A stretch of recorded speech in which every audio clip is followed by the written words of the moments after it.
Programming here on Clare FM, including the Sideline View Review, and the man who is here with us from that show, of course, is our sports editor, Derrick Lynch. Derrick, good morning to you. Morning, Alan. How are you? I am very well.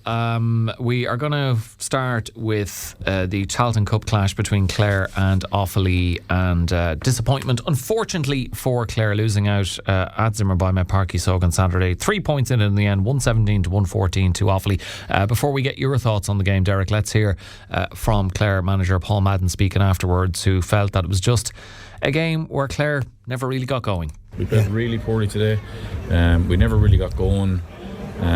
We had so many bad shots that either came short or wide in the first and second half. I think we had the guts of 20 overall, and I'm including into the keeper's hands there. Yeah. You're not going to win any game with that. Yeah. You're not going to win a challenge game with that. In a competitive game, you're certainly not going to win it. And it just never got going for us for whatever reasons. And you know, I'll take responsibility for that as the manager, but very disappointing. Yeah. Derrick, the last place in the world I'd want to have been on Saturdays in that dressing room at full time. Yeah, they're never nice places to be, particularly after a result in a defeat like that, because, like, bear in mind, okay, it was in Division 2, but Offaly had lost 7 out of 7 games coming to Ennis, and okay, we'd lost our last game, but that was a Munster semi-final against Kerry, and it was a lot of positives in the performance. So it's very, very hard to put your finger on it. Sure, on Friday, Derek Dormer told us, I can say this now because he's not here, aside from asking would he win the Best of Clare award for Best Derrick in Clare FM, he did confidently state Clare we're going to win this. And in fairness, the form going into it, as you've just alluded to, Offaly, it seemed like they were in disarray. What happened? As much as my advice would always be never to listen to that fella, to be fair, had I been here, I probably would have waiting for him to call in. I would have agreed with him in the point of view that Clare had to be favourites going into it. Just simply off the back of, I suppose, form levels. The general mood around the football in both counties would have been fairly, different in that respect. So I just, as Paul mentioned there, it's very hard to put your finger on it. Okay, we knew Owen Cleary was going to be out. Lost Killian Ryan very late in the day through an illness, so he couldn't start. Josh Vaughan came in his place, and it just seemed like Clare were, I don't know, not having Dermot Coughlin back, and I think we're just missing a little bit of creative spark perhaps at times. I thought it was a very defensive minded team. I think the positioning of Ike Maguire was something that raised a couple of eyebrows, in that he was deployed in a corner back position as much as anything. When you're down players and ball carriers, is that the best use of his game? I'm not quite sure. And then you look at the Clare inside line. Aaron Griffin 3 points, Cormac Murray 1-2, and Mark McInerney 2 points.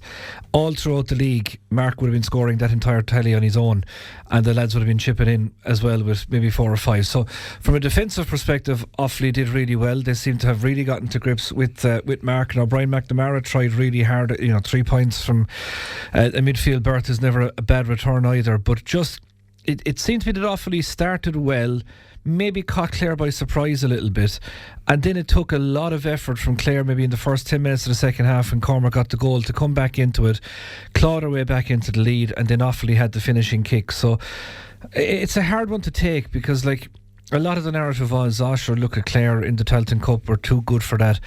I wouldn't and didn't and don't subscribe to that view, and I've had several discussions with our self-appointed senior analyst Mr. Gary on this particular one, that you are where you are because that's where you are, like. And I think, I just wonder, right, and maybe it's unfair to say this, and maybe I'll be proven wrong, and I hope I am, but I don't think Clare's heart is in this. I'll be honest about it, because in the Tailteann Cup, I don't. But Alan, I think that's a problem. We talked, myself and Derek talked about this on Friday, where this competition, there's always scepticism and doubt around a new competition in the GAA. This one, there was a similar reaction when it first started.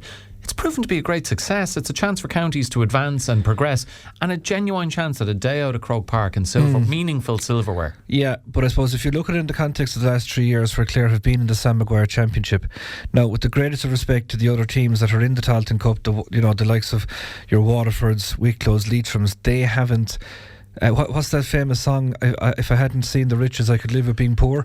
There's that kind of an element to it. I get that they've been in the Sam Maguire series, but they haven't been at Croke Park contending for a trophy. Well, they've been there with the Roscommon and Derry games a couple of years ago. But what I mean is, I think it might actually take a year of not having anything at all perhaps for Clare's mindset to readjust to this. Readjusting expectations. Then you see what the difference is in terms of so I think that could be a little bit of it. I just wonder, was the same gung-ho-ness there to win the game on Saturday as there was to win the game against Kerry? I think that's something that maybe might have to be discussed. Was there kind of maybe a meeting of circumstances where there was that element, but also an element from the other side, from Offaly, of we have been beaten from pillar to post so far this year and this season, and now we're drawing a line in the sand now. We're going to Ennis, and we're going to put in a performance, a long overdue performance. And as you say, maybe as the game started well, and they went, is it actually, these aren't up for it? Yeah, I think so. I think there was an element of defiance in a lot of what Offaly did, because there was a lot of turmoil down there. There was talks of particular clubs in Offaly saying that they wouldn't play under the manager and that kind of stuff. So, in fairness to Mickey Hart, he has seen it and he has lived through it, and no better man to galvanise a team and obviously produce that kind of a performance. But from a Clare perspective, I suppose the good news is that the season isn't over, but the bad news is that it's now becoming a complete and total lottery. They were lucky, I suppose, in a lot of respects to get the home draw day one. I mean, now you have a situation where you could just end up anywhere, really, and we'll know more at 1 o'clock this afternoon when the draw is made for the second round. But that's last chance saloon. Every game is last chance saloon now, because even win your second round, you get back into that third round, lose that and you're gone. So your safety blanket's gone now. If Clare are going to reach this Tailteann final, it has to be win-win-win from here till the very, very end of it. So I think that's the new challenge now for management, is to kind of pick the mood up off the floor a little bit, because we know the footballers are there. They've proven that before. So I think getting bodies back would be big. Not quite sure if we'll see Owen Cleary and Dermot Coughlin for the rest of the season, to be honest about it. Killian Ryan will hopefully have recovered from that illness, and onwards we go. So it's we're kind of talking into a vacuum now until we know what the next opponent is, but from a performance point of view, a lot to be desired. Okay, we're looking back in the game there. Let's look ahead to some games. Okay. Yeah, go on. The minor footballers played tonight. A big game for them down in Tralee. Fantastic victory in Limmy Bryan the last night in that Darrell Darcy final over Waterford. Never easy to go on that journey, and I suppose the fact that Waterford had beaten Clare and Quilty in the earlier round meant that they had a little bit of a bone to pick in that one, and they did it really well. So we wish Joe Hayes and his crew all the best down in Austin Stack Park. Not easy to go down there and do that, but I suppose this Wednesday night, Alan, is a massive night for Clare, in that we talk about teams turning around results. Clare went to Páirc Uí Chaoimh twice in 7 days and turned around and put in a fantastic performance against Cork last week. It was incredible to watch, really, and a real coming of age performance I felt for this team and the management as well, because I know they had worked so hard on it. I've been talking to a couple of them during the week, and they had put everything into kind of what they would have learned from the defeat, and ultimately the lessons. It proved that they passed that exam with flying colours. So to face into Tip now, a repeat of last year's final, that disgraceful black card that was called on the night, that really changed the game, the Tip goal that was scored where the Clare defenders Hurley was held. Let's use all that now, and it's a big couple of days, because not only Wednesday night down in the Gaelic grounds in that 20s final, but then going down to Semple Stadium on Saturday evening. And you tell any man from Clare in any generation, you have a chance to go to Thurles, end Tip's reign as All-Ireland champions, and guarantee yourself third spot in the Munster Championship, and go to Cork a week later with a chance to make a Munster final. Now, we spoke here last Monday about the flatness from a Clare perspective in that Limerick game, how Limerick came to Cusack Park and bullied Clare, not only on the field but off the field afterwards, with the dressing room and the music and all that went on. So now response from a Clare perspective, they have to go and respond, and I expect they will. So it's a big couple of days ahead, and to be honest, you never wish your life away, but if Monday and Tuesday now could pass as fast as lightning, that'll be brilliant, and get this week underway. So it will be mighty. All right. Anything else to be mentioned this evening? There is. Just, I think they're about to get underway, actually. But St Michael's Community College down in Clonmel, their first year's girls soccer team are playing for the first time in an All-Ireland semi-final.